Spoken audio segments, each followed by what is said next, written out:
एक व्यक्ति जिसका नाम मोहन लाल था, उसे पढ़ने लिखने का बहुत शौक था।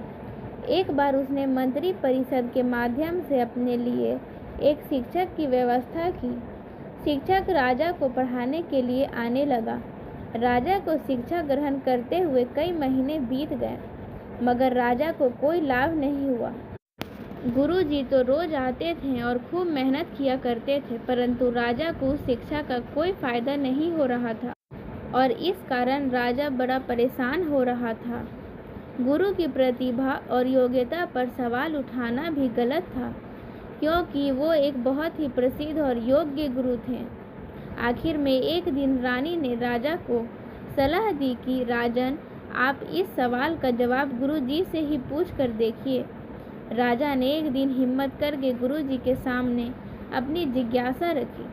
हे गुरुवर, क्षमा कीजिएगा, पर मैं कई महीनों से आपसे शिक्षा ग्रहण कर रहा हूँ, पर मुझे इसका कोई लाभ नहीं हो रहा। ऐसा क्यों हो रहा है? गुरुजी ने बड़े ही शांत स्वर में जवाब दिया, राजन, इसका कारण बहुत ही सीधा सा है।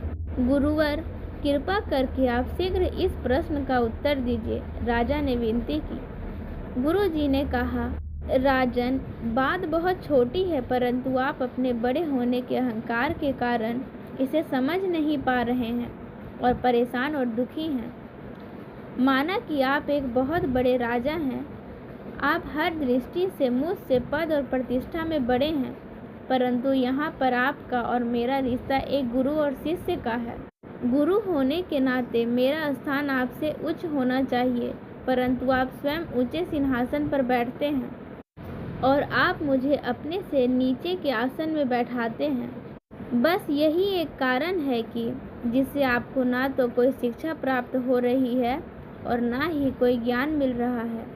आपके राजा होने के कारण मैं आपसे यह बात नहीं कह पा रहा था। कल से यदि आप मुझसे नीचे के आसन में बैठें और आप अपने स्वयं के आसन से मुझे ऊपर के आसन पर बैठाएं, तो कोई कारण नहीं है कि आपको शिक्षा प्राप्त करने में दिक्कत आएगी। इस कार्य के बाद शिक्षा में किसी भी प्रकार की परेशानी नहीं आएगी और आप शिक्षा आसानी से प्राप्त कर पाएंगे। राजा की समझ में सारी बात आ गई और उसने तुरंत अपनी गलती को स्वीकारा और गुरु से उच्च शिक्षा प्राप्त की। मित्रों, इस छोटी सी कहानी का सार यह है कि हम रिश्ते, नाते, पद या धन, वैभव किसी में भी कितने ही बड़े क्यों न हों, हम अगर अपने गुरु को उसका उचित स्थान नहीं देते तो हमारा भला होना मुश्किल है। और यहाँ स्थान का अर्थ सिर्फ ऊंचा या नीचे बैठने से नहीं है। इसका सही अर्थ है कि हम अपने मन में गुरु को क्या स्थान दे रहे हैं।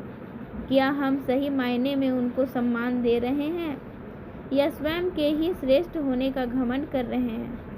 अगर हम अपने गुरु या शिक्षक के प्रति है भावना रखेंगे तो हमें उनकी योग्यताओं एवं अच्छाइयों का कोई लाभ नहीं मिलेगा।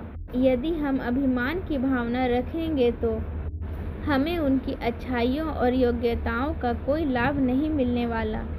और अगर हम उनका आदर करेंगे, उन्हें महत्व देंगे, तो उनका आशीर्वाद हमें सहज ही प्राप्त होगा।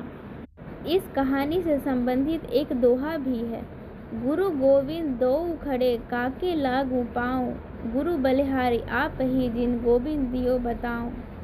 इस दोहे में भगवान से भी ऊपर गुरु का स्थान रखा गया है। इस दोहे में भगवान स्वयं कहते हैं कि मुझे प्रणाम करने से पहले गुरु को प्रणाम करना चाहिए।